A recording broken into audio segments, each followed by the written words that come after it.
Chopper තුනක් ඇවිල්ලා බඩු දීලා දැන් මේ මගේ ළඟට ආයෙත් ඇවිල්ලා තවත් ඉල්ලනවා.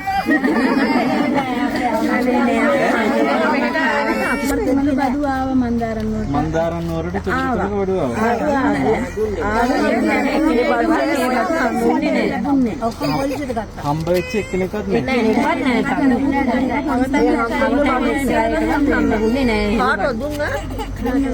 මන්දාරන් නුවරට චොපර් තුනක බඩු ඇවිල්ලාලු.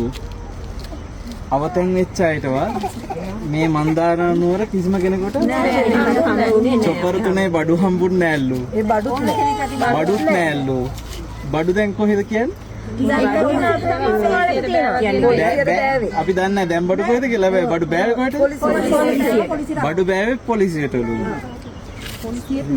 දැන් පොලිසියෙත් නෑලු. කියන්නේ අර වගේ බඩු නැති කියලා හරි හරි දැන් පැහැදිලි. ඒ කියන්නේ මෙච්චරයි වෙලා තියෙන්නේ. චොපර් තුනක බඩු ආවා. බඩු ටික ඇවිල්ලා පොලිසියට බෑවා. ඊට පස්සේ ආයෙ චොපර් එකක් ආවා. දැන් අන්තිමට ආපු චොපර් එකේ බඩු ටික මිනිස්සු ඒක රඳව ගත්තා ඉස්කෝලේ.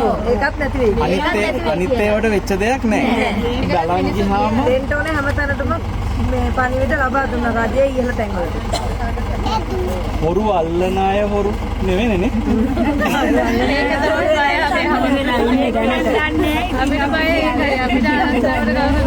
මම මන්දාරන් නුවර මුදු නෙමෙයි ඉන්නේ නේ. මේ මන්දාරන් නුවර මුදුනේ. ඉතින් මෙතන මේ පළාතේ හැමෝම මෙතන මේ බහුතරය මෙතන ඇවිල්ලා ඉන්නවා. ඒගොල්ලෝ කියන්නේ කිසි කෙනෙකුට මේ ලැබිච්ච එක චොපර් එකක්වත් ලැබිලා නැහැ කියලා. මන්දාරන් නුවර පොලිසියත් කරන වැඩ චොපර් 3ක් පුස්සලා මිනිසුන්ගේ ආධාර ගහතෑකි නේද? එහෙම කාට හරි වෛරල් යන විදිහේ ප්‍රවෘත්තියක් ගිහිල්ලා තියෙනවා. මේ කතාව සමාජ මාධ්‍යයේ බොහෝ දුර ජනාධිපතිතුමා ගාවට පවා මේ පණිවිඩය ගිහිල්ලා කියලා මට ප්‍රාදේශීය ලේකම්තුමිය හරහා ආරංචි වුණා.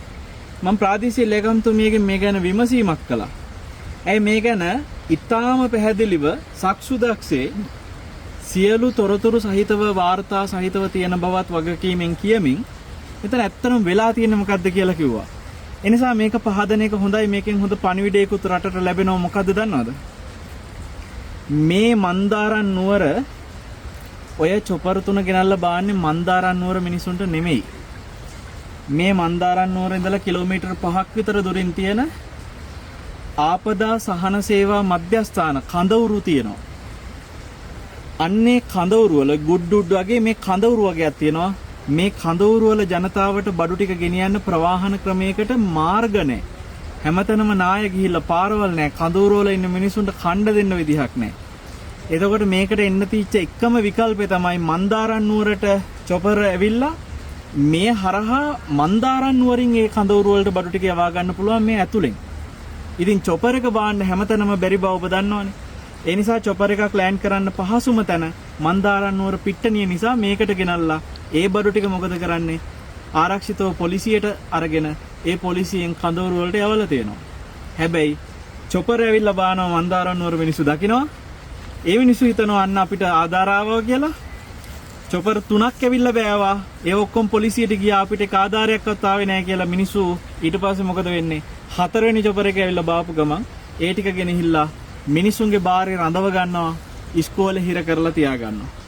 ඔන්න ඔහොම තමයි අපේ සමහර මිනිසුන්ගේ හැසිරීම සහ දෙයක් හොයන්නේ බලන්නේ නැතුව ඒවට විවේචන කරන විදිහ. අවසානයේ පොලිසියත් බැනුම් අහලා ඒ අදාළ නිලධාරීනුත් බැනුම් අහලා හැබැයි වෙලා තියෙන වෙනම දෙයක්. ඉතින් ඔය වගේ රටගිනි තියෙන දේවල් බොහෝ සිද්ධ වෙනවා. හැමතිස්සෙම ඔබට සිහිපත් කරන මේ වගේ ආපදාවක් සිද්ධ වෙලා මේ පවතින තත්වයේ තුලදිවත් ඔහොම හැසිරෙන්න එපා. ඔයිට වඩා වගකීමකින් හොයලා බලලා කටයුතු කරන්න කියලා අපි ඔබට මතක් කරනවා. හැම දිනකටම තෙරුවන් සරණයි.